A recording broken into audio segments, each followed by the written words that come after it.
আগামী নির্বাচন সুষ্ঠু হওয়ার উপর সেটা নির্ভর করবে। আমরা যেন তেন কোনো নির্বাচন চাই না।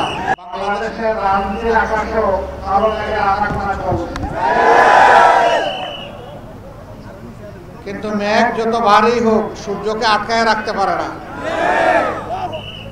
আগামীতে বাংলাদেশে মুক্তির সূর্য উঠবে ইনশাআল্লাহ। ন্যায়, ইনসাফ এবং কোরআনের আইনের ভিত্তিতে উঠবে।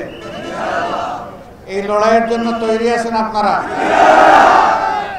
আগামীতে যে কোনো ফ্যাসিবাদ, নূতন পুরাতন বুঝি না, এই ফ্যাসিবাদের বিরুদ্ধে আমাদেরকে কঠোর প্রতিরোধ গড়ে তুলতে হবে। এই প্রতিরোধের জন্য দেশবাসীকে প্রস্তুত থাকতে হবে ইনশাআল্লাহ। বিশেষ করে যে যুবকরা বুক চিতিয়ে রক্ত দিয়ে জীবন দিয়ে আমাদের কাছে বাংলাদেশকে আমানত রেখে গিয়েছে, আমরা সেই রক্তের সাথে কাউকে বেঈমানি করতে দেব না ইনশাআল্লাহ। তাদের রক্তের পূর্ণ পবিত্র মূল্য আমরা পরিশোধ করতে চাই।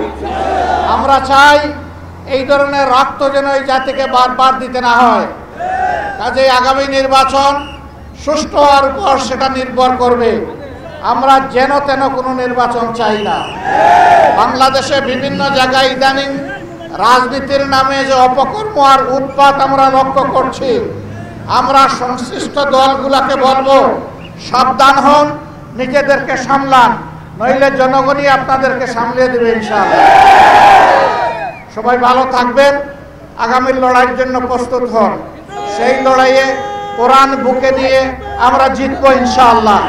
আল্লাহ হাফেজ। বাংলাদেশ জিন্দাবাদ। বাংলাদেশ জামাতে ইসলামী জিন্দাবাদ।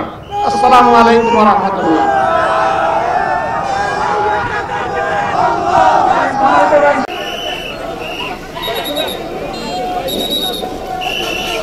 ভাই সামনে রাখ। এই কিশোর গালি এমন একটা জায়গা থেকে ভিডিও